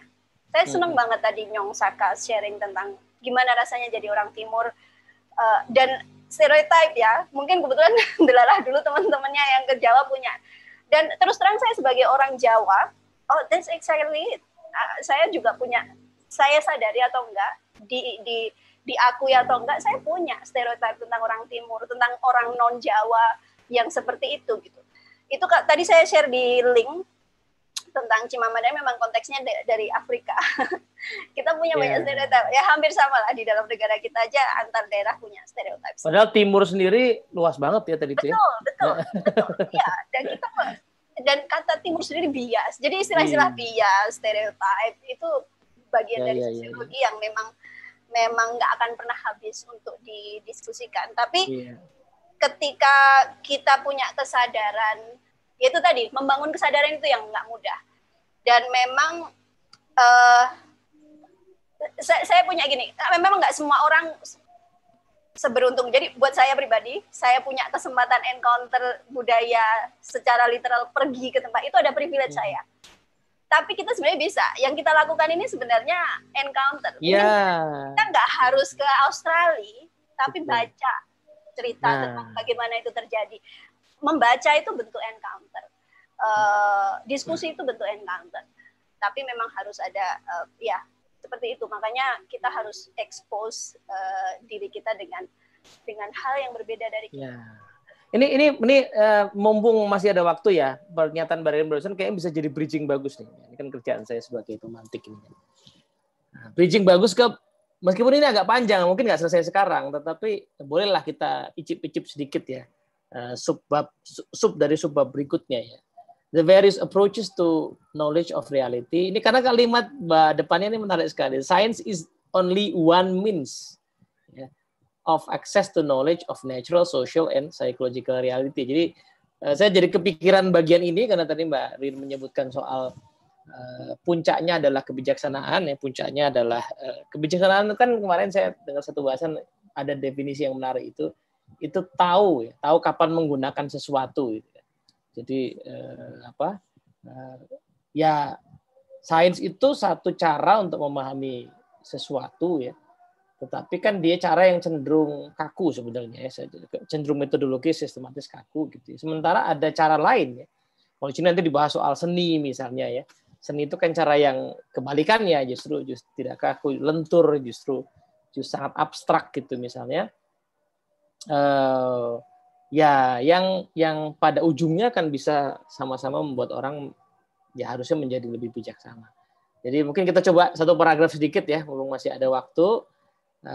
The creative artist, ya, the philosopher, the literary humanist, or for that matter, the ditch digger, can also be the discoverer of truth and should be encouraged as much as science. Nah, sampailah kita ke titik yang kita omongin dari kemarin bahwa Pak Maslow membuat definisi sains itu sangat luas, ya. Jadi siapapun orang yang mencari kebenaran, ya, berusaha mencari kebenaran itu adalah seorang saintis, dan belakangan saya baru menyadari ternyata nggak gampang memang menjadi pencari kebenaran, karena lebih mudah menikmati apa yang kita anggap benar gitu ya. Jadi udah kita terima gitu, kita anggap benar saja. They should not be seen as mutually exclusive or even as necessarily separate from each other. Jadi jangan ngelihat semua profesi itu eksklusif, ya. Saintis itu beda dengan seniman misalnya artis, tapi semuanya itu sebenarnya punya cara masing-masing untuk mencari kebenaran. The scientist who is also something of a poet, philosopher, and even a dreamer is almost certainly an improvement on his more constricted colleagues. Jadi ilmuwan yang seorang poet itu bahasa Indonesia apa ya? Penyair. Nah, penyair, filsuf, ya. Bahkan pemimpi itu apa ya? Ya akan sering mungkin saya memahami sebagai seringkali selalu menjadi orang yang tanda kutip ya mungkin lebih baik dibandingkan koleganya yang hanya eksklusif di satu bidang tertentu saja. Misalnya gitu ya. Kemarin saya habis nonton ceramah tentang Al-Farabi itu ya.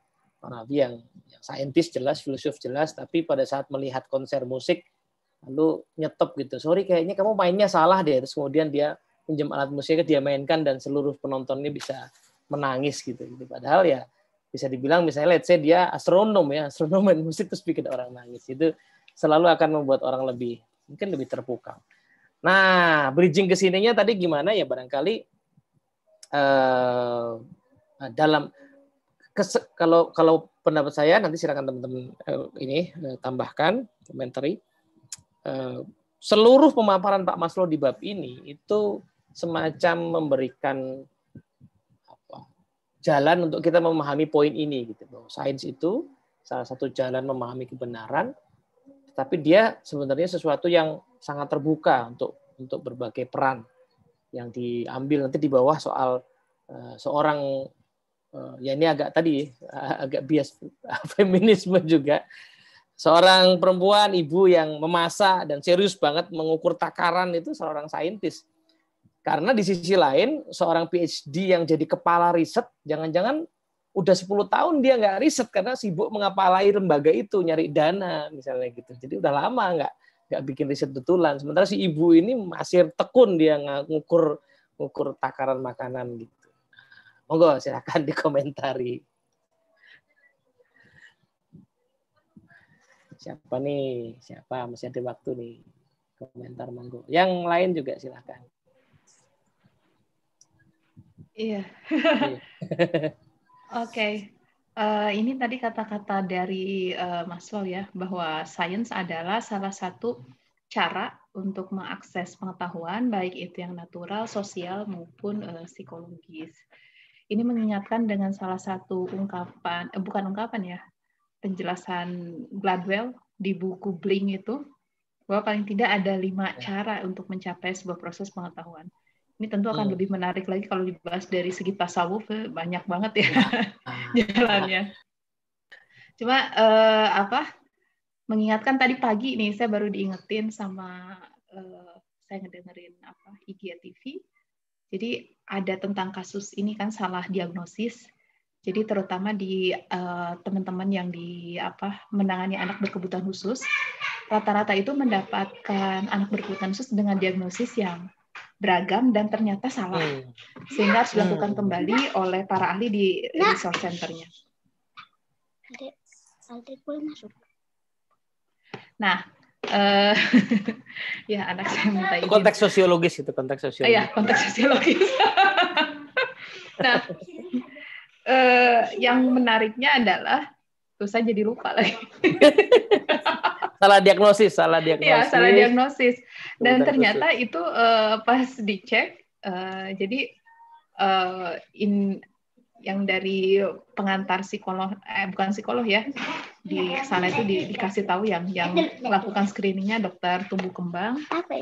Tapi kemudian hasilnya itu sama sekali berbeda dengan disediakan sekolah tersebut, karena mungkin ini sekolah bagus ya, jadi mereka punya tenaga ini. Terus ditanya, ini dosa nggak katanya? Dosa nggak dokter yang melakukan salah diagnosis gitu kan? Ya itu kan pertanyaannya berat banget dosa, gitu ya. Dosa nih berat juga ya. Pertanyaannya dosa nggak? Terus disambungkan dengan banyaknya kasus COVID yang ternyata misalnya diagnosisnya tidak tepat dan kemudian yang bukan pasien COVID pun dinyatakan COVID. Apalagi ada embel-embel aturannya terkait dengan supaya dapat dana bantuan dari pemerintah katanya. Dan orang tersebut dianggap ketika meninggal sebagai penderita COVID. Nah, itu ada yang menarik yang diungkapkan di sana. Kebetulan ini kan sebetulnya sesinya sesi agama ya.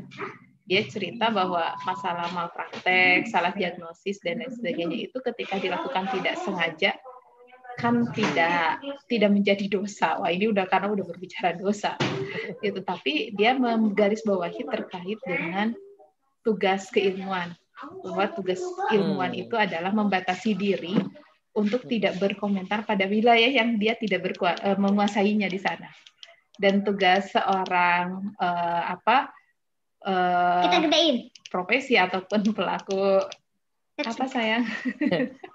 Konteks sosiologis itu. Saya juga ngalamin kok, tenang aja. Iya. Ada anak saya aja di sini. Dicetek-cetek. Mereka sukanya yang warna-warni kan, Teh.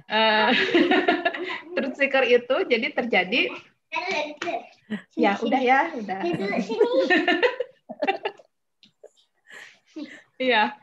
Nah, maksudnya dia jadi itu poin-poinnya terkait dengan bahwa ada wilayah-wilayah kapasitas di mana kalau yang misalnya walaupun tadi dikatakan oleh Mbak Ririn di awal ada sisi blur ya antara sekarang itu bidang profesi dengan ini, tapi kalau dia menyoroti persis narasumber tersebut kepada kemampuan diri kita untuk menahan diri berkomentar pada wilayah yang bukan kapasitas kita.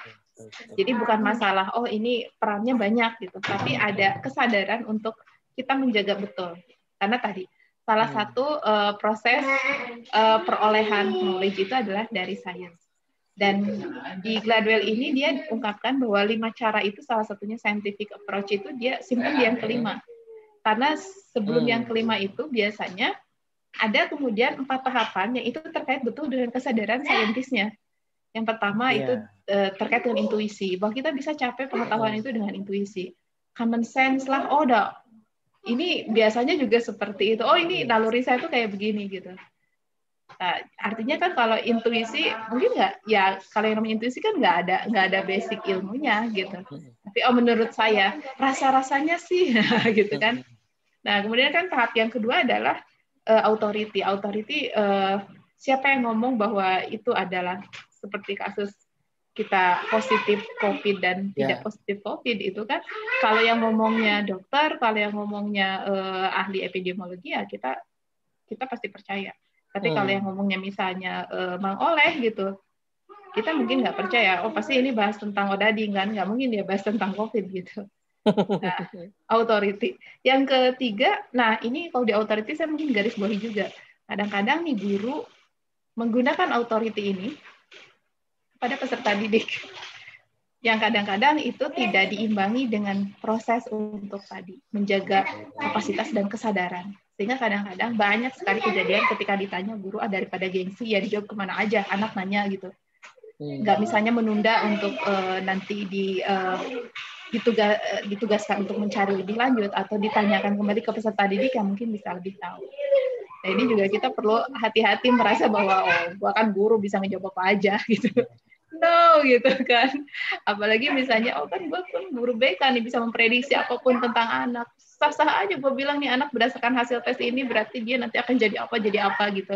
Ternyata jeng-jeng gitu kan anak tuh yang asalnya di hasil tes seperti apa ternyata ini nanti akan menjadi pengusaha. Tahu-tahu 5 tahun yang akan datang ke sekolah kita dia jadi petugas pemadam kebakaran kan jauh sekali gitu. Ya.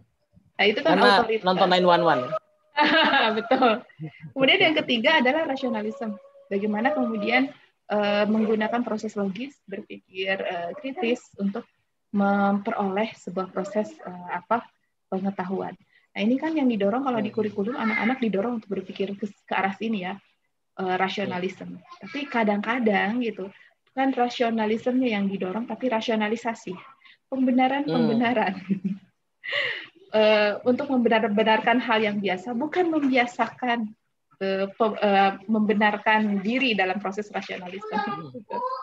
Yang keempat ada proses empirisisme, bagaimana kemudian mengalami langsung. Kalau dalam konteks belajar kita ada experiential learning ya, bagaimana anak terjun langsung, bagaimana mengalami langsung proses misalnya dengan magang. Dengan proses bertanya tentang bagaimana sih pola jangan jauh-jauh misalnya bagaimana melakukan komunikasi dengan orang asing, mengenal budaya berbeda, kan tidak harus selalu dengan bawain materi. Ini kalau Jawa tuh berbeda dengan Papua nggak harus gitu kan. Ajak aja misalnya, Ibu punya teman di kantor pos, yuk kita kirim surat misalnya, tapi teman Ibu yang di kantor pos itu adalah teman Ibu yang dari mana gitu. Kamu ngobrol nanti bagaimana dan lain sebagainya. Itu kan juga sebuah proses yang dimana anak tidak harus melulu tahu sesuatu itu dari katanya kan. Kalau buku itu kan kadang-kadang mereka baca katanya, tapi langsung bertemu dengan orangnya. Saya masih ingat betul misalnya anak saya yang pertama itu kan tinggal di Sukabumi. Di sekeliling komplek itu banyak sekali ABRI, polisi, dan Chinese. Sehingga dia ketika misalnya pindah ke Bandung tidak terlalu jeglek ketika di lingkungannya misalnya kebanyakan ya keluarga Muslim gitu ya. Misalnya nggak yang asal ini kalau melihat itu ya biasa aja. Tapi beda misalnya dengan adiknya yang baru pertama kali misalnya lihat yang berbeda ras, berbeda ini. Jadi kadang suka nunjuk yang itu tuh yang matanya sipit gitu. Nah itu kan sebetulnya bukan karena tadi kan proses empirisismenya berbeda gitu. Iya. Saya yakin padahal nggak cuma mata sipit ya, bisa jadi nunjuk itu yang kupingnya lebar kan boleh juga kenapa matanya ya. Tapi fokusnya ke sana gitu kan. Kayaknya kan kayak anaknya Mbak Riri pasti akan lebih multicultural ya cara pandangnya misalnya dengan anak-anak kita mungkin yang tidak pernah terekspos dengan itu gitu. Dan itu merupakan sebuah bentuk knowledge. Makanya kita akan lihat jadi mengkritik ibunya terus. Nah itu yang kemarin diceritain kan yang soal kenapa harus berterima kasih atau gimana? Respect ya. Respect ya kepada orang yang tidak respect sama saya kan gitu kan? Ya betul. Karena kalau ceritanya Mbak Jan ini aku kebalikan. Jadi ketika saya nanya, Mas itu loh teman Mas Hatta yang Cina. That's not nice, Mama. Not saying that word. Iya. Ya kayak ini kayak kemarin saya belajar dengan guru-guru, jadi mereka cerita bagaimana sulitnya belajar lagi setelah menjadi guru.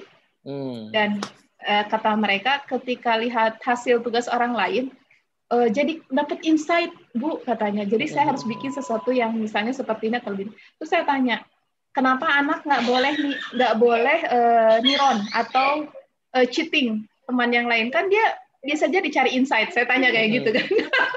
Mereka kan langsung Gak bisa Bu, kalau anak itu nggak boleh dikasih contoh, katanya. Kalau kita harus dikasih contoh. Nah ini kan nggak fair, saya gitu. Dan itu jadi diskusi yang panjang gitu. Iya. Nyambung memang ke masalah itu ya, Mas tadi yang kemarin yang masih anget, masalah imitasi dengan modeling gitu kan. Karena di belajar itu tidak melulu anak ketika dikasih lihat contoh, dia akan langsung mengimitasi. Iya. Bisa jadi justru dia melakukan sebuah proses modeling. Nah, Iya, ini juga menjadi pengingat bagi saya dan mungkin kita semua, bahwa seringkali kita berpikir misalnya karena tadi berbeda, berpikir secara saya dengan kamu gitu ya, berjarak gitu dengan anak. Jadi kadang-kadang entah yang digunakan itu intuisi, entah yang digunakan itu adalah authority gitu. Tapi biasanya authority nih kalau guru. Saya kan guru, kalau kamu beda anak gitu kan. Tapi gini Mbak Jani, istilah guru juga udah menjadi sebuah lingkup sosiologi tersendiri ya. Seolah-olah yang boleh mengatakan guru itu hanya yang punya SK sebagai guru kan. Ya. Gitu. Padahal Mbak Upeng mungkin punya murid banyak ya kan, misalnya gitu.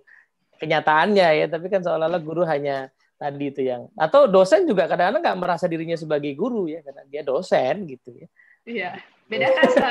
Beda kasta. Padahal ya mirip aja kerjaannya, bedanya nggak terlalu jauh kan, misalnya selain subjeknya sendiri. Gitu. Jadi nah poin-poin itulah barangkali yang bisa jadi salah satu pertimbangan kita ya kalau kita menilai, berpikir, ya mengusulkan sesuatu di paling tidak di paragraf ini tadi.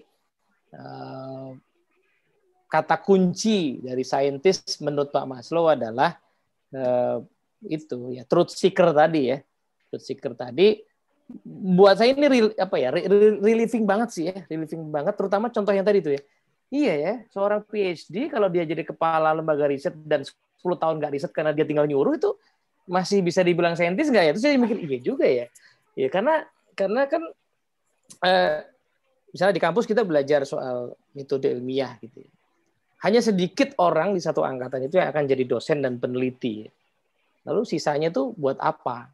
Ya, masa nggak ada gunanya bikin skripsi sekian bulan itu kan? Kan fungsinya buat tadi mencari kebenaran dalam konteksnya masing-masing dengan data yang dia punya. Kalau dia orang sales ya dia bikin proyeksi penjualannya pakai basis ya. Kalau dia orang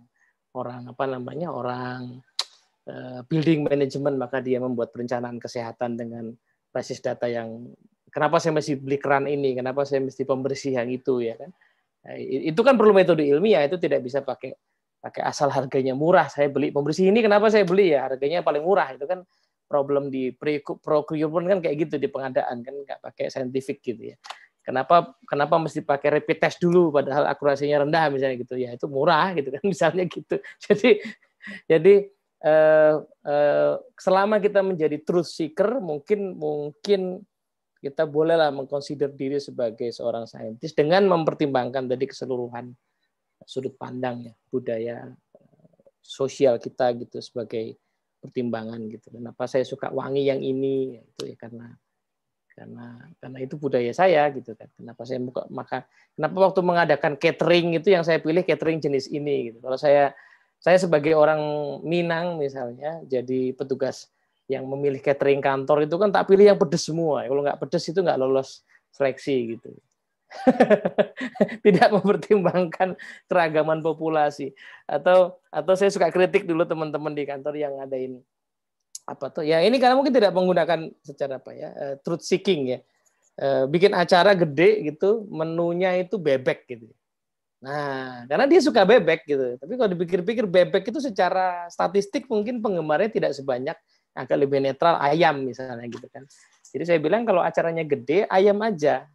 Karena setelah populasi mungkin agak, kecuali kamu memang ngadain acara di komunitas penyuka bebek gitu. Tapi kalau overall itu tetaplah penyuka bebek itu lebih sedikit dibandingkan penyuka ayam. Jadi bisa dilihat datanya berapa box yang nggak kemakan misalnya bebek gitu kan. Itu misalnya. Jadi petugas pengadaan catering pun perlu memahami sosiologi ya, sosiologi di situ. Oke, monggo masih ada komentar? Ini jam 12:01, tapi monggo kalau masih ada. Nih, kita bagian ini belum selesai ya, cuman kita icip sedikit, nanti kita lanjutin kayaknya sih baca paragrafnya di pertemuan berikutnya aja. Tapi komentar silahkan. Ini ya mungkin aku ini sedikit ya Mas Yo, nambahin dikit. Jadi tuh aku baca yang paragraf ini gitu tuh, terus aku tuh jadi keinget stereotip, balik lagi ya stereotip.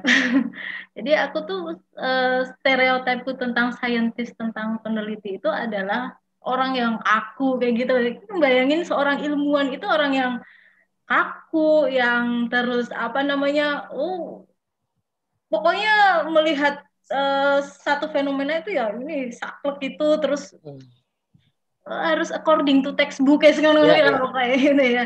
Jadi tuh dan di apa ya, di paragraf ini terus jadi ilmuwan tuh nggak kayak gitu loh, kayak salah itu di ini nggak gitu ilmuwan tuh harusnya tuh nggak seperti yang kamu bayangkan gitu, dan mungkin apa namanya tidak seperti yang tampak yang kamu lihat selama ini kayak gitu. Jadi kayak oke, ya berarti kan everybody itu bisa jadi scientist gitu. Intinya adalah kayak kita perlu menyadari bahwa ketika kita mencari itu tadi ya, kalau Mas tadi bilang bahwa scientist is apa ya, truth seeker gitu ya. Ketika kita mencari yang menurut kita itu hal yang mungkin nggak sekedar truth ya, meaningful mungkin ya, itu meaningful juga untuk kita gitu tuh, jadi bahwa kita juga bisa disebut scientist kayak gitu. Ya cuma memang kalau misalkan ini di apa ya, dikaitin dengan profesi tertentu gitu ya, bahwa ini ilmuwan gitu ya, memang perlu ada standar atau perlu ada sertifikasi tertentu bahwa itu disebut sebagai ilmuwan gitu. Tetapi ruh atau apa namanya ya, semangat gitu ya, semangat sebagai seorang truth seeker itu tuh ya memang harus kita miliki gitu ya. Pemahaman bahwa kita itu perlu apa ya, meluaskan ya itu tadi ya bahasanya, meluaskan diri kita, memahami culture kita dan memahami culture encounter tadi ya Mbak Irin bilang kayak gitu. Itu tuh adalah salah satu proses apa ya, salah satu proses belajar ya kalau kita. Menyatukan kepingan kebenaran. Menyatukan kepingan. Jadi kemarin jadi ingat komentar seorang kawan di Facebook yang bilang soal ini pendidikan bukan ilmu pasti, tapi kepikir iya. Sekarang udah nggak ada lagi kayak istilah ilmu pasti itu, karena ilmu nggak pasti. Udah nggak pasti juga ya. Fisika tuh udah nggak pasti lagi. Ya. Apalagi kalau udah ngomongin kuantum. Lagi. Matematika juga udah nggak pasti lagi, jadi udah nggak cocok ya ilmu pasti gitu. Jadi apa yang pasti? Yang pasti ya ketidakpastian itu ya. Yang pasti adalah bahwa kebenaran itu punya banyak wajah mungkin ya, punya banyak wajah, punya banyak perspektif, dan kepingan itu nanti bisa dipahami dalam satu konteks yang lebih utuh.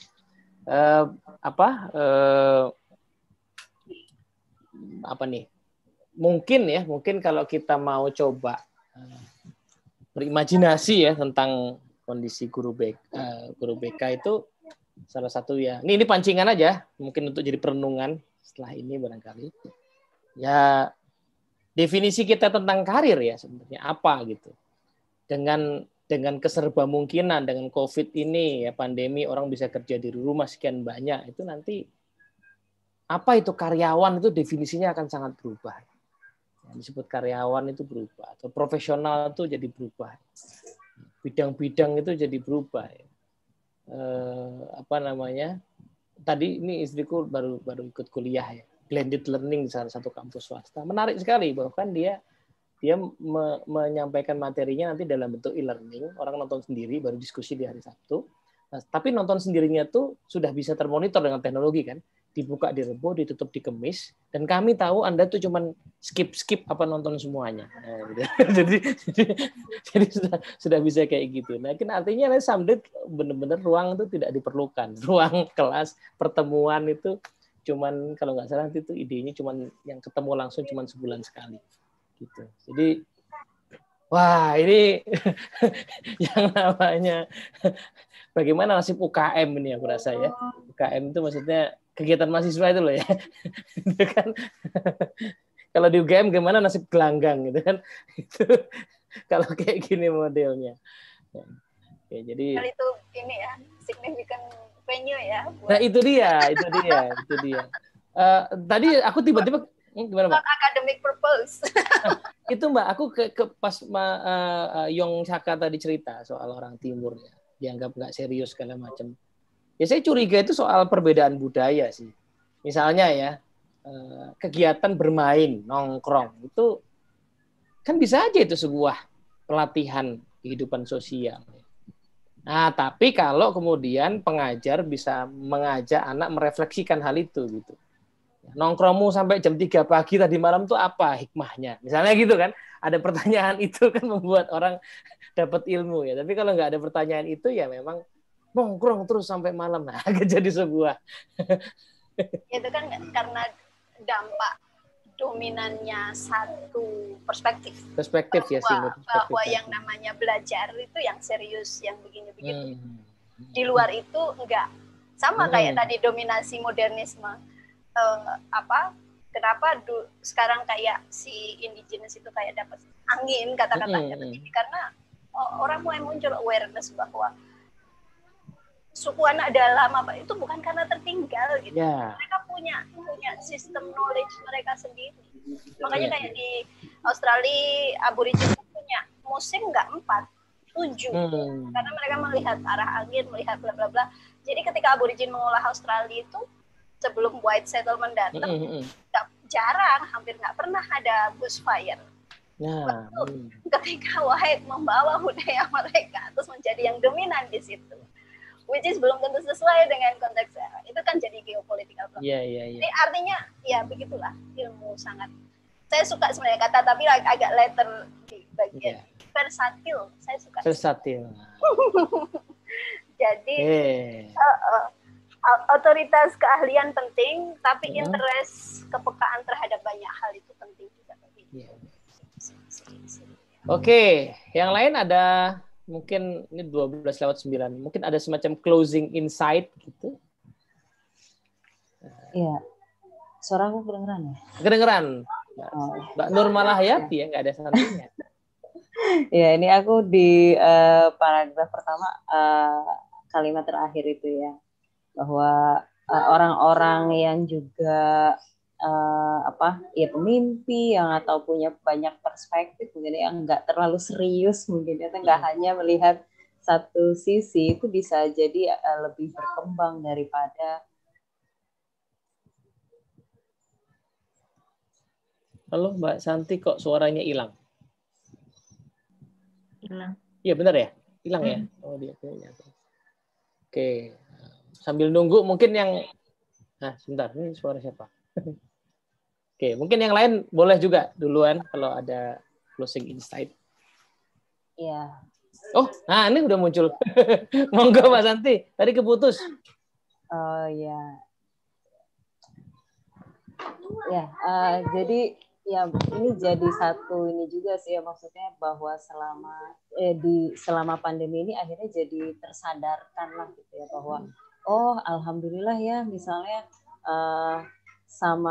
kenal juga nih orang yang paham NLP gitu ya, kemudian dan ternyata perpaduan ketemu dengan bidang ini menjadi sebuah perspektif yang membuat improvement yang sangat besar gitu. Atau misalnya untung aja punya teman yang memang menguasai teknologi pembelajaran sehingga BK itu tidak lagi dipandang berbeda dengan guru mata pelajaran, ketinggalan dari segi pedagogical skill-nya atau keterampilan teknologinya gitu ya. Ini di sini ada Dian Pranata nih, calon duta rumah belajar. Widih. Ya. Saya pikir penyanyi loh Dian Pranata Putra itu. Ya, yang jago gambar karikatur dan sebagainya ya, sebagai guru BK dan akhirnya bisa putus lagi. Iya. Mbak Santi? Ini ya, tadi iya. Yes. Ya, semoga Mas Santi. Ya, jadi menurutku ini satu momentum ini juga kalau ngambil ininya Pak Maslow ya, ini momentum yang terbaik untuk mengumpulkan banyak perspektif ya, banyak bergaul karena sangat mudah gitu. Tiba-tiba Teddy jadi mudah dijangkau ya, Mbak Ririn jadi mau ngobrol. Udah dijangkau, yang dapat penghargaan kan dirimu, San. Saya mah. Ya, atau kok tiba-tiba bisa ya, dan ternyata itu menjadi ya, ruang improvement yang luar biasa sih. Yes. Ya. Oke, mantap. Thank you. Yang lain monggo. Ini ada teman kita dari Jambi juga nih, Pak Okta, Dwi Okta Dinata. Ini belum ada yang komen nih, yang datang nih. Kayaknya sambil masak, aku rasa sambil masak, sambil ngomong. Iya nih. Saya menyimak aja deh. Tuh, Guys, tuh, Okta, apa kabar? Baik teh. Sekarang dengerin Zoom tuh kayak dengerin radio sih kalau dipikir-pikir tuh ya. Gitu. Iya, boleh titip-titip salam nggak? Iya, titip salam buat siapa. Iya, zaman sekarang kayak gitu. Iya. Ini juga ada teman-teman dari ini Mas, Magister BK Universitas Negeri Yogyakarta. Ini teman-teman yang lagi PPL di tempatku. Ini ada Mas Hengka, ada Mbak Devi. Mana Heka? Oh, Hengka. Iya. Ini. Terus ada Mas Muzar. Tadi kayaknya ada siapa lagi? Oh, Muzar. Nih ada Mas Muzar. Oh, ini Magister BK nih. Magister BK lagi di PPL di tempatku. Ya. Sangat-sangat. Melihat konseling dari perspektif yang berbeda ini tadi, ya, stretch out the culture. Berkumpul di antara kalian jadi merasa pintar loh, karena isinya orang-orang pintar semua ini. Aku juga merasa begitu. Minimal merasa ya. Kan sama-sama seeker. Mencari kebenaran. Seeker. Oke, baik. Mungkin begitu dulu kali ya, 12:15. Sejujurnya mungkin udah pada lapar ya. Sholat juga. Terima kasih kawan-kawan semua. Tugas saya jadi pemantik mungkin saya hentikan dulu sampai di sini, meskipun kita tahu ini bab 1 belum selesai ya, jadi insya Allah 2 minggu lagi. Sekali lagi sih moga-moga selesai nih. Moga-moga sih 2 minggu lagi kita ketemu lagi insya Allah untuk melanjutkan bahasan kita. Yang ini yang belum punya e-booknya, searching aja lah, pasti ketemu lah gitu. Untuk sementara ini sampai suatu saat mungkin ada yang mau menerbitkan di sini ya. Nggak tahu ini buku termasuk buku yang ini nggak ya, yang apa istilahnya? License-nya udah habis gitu sehingga boleh diterbitkan. Gitu. Atau someday mungkin guru BK Belajar mau iseng-iseng menerjemahkan ya dari kita untuk kita, boleh juga loh. Ini tak lempar dulu idenya kan, mungkin kita terjemahin aja gitu kalau udah habis license-nya, terus kita sediakan secara cuma-cuma ya, PDF aja, ngeprint sendiri gitu. Belum ada terjemahannya kok. Gimana? Belum ada terjemahannya. Pernah ada 2 ya, tapi yang terakhir itu punyanya Cantik Ustaz aja. Itu udah habis sold out. Gak ada lagi. Semoga ada yang berminat menerjemahkan lagi. Ya, buku-buku tertentu memang dilematis ya. Nerjemahinnya susah ya. Tapi yang beli sedikit gitu loh. Jadi ya kan, ini kan jelas kalah populer dibandingkan buku-buku cara cepat menjadi kaya misalnya gitu kan, nggak terlalu populer. Jadi dilematis ya, mungkin perlu apa ya, perlu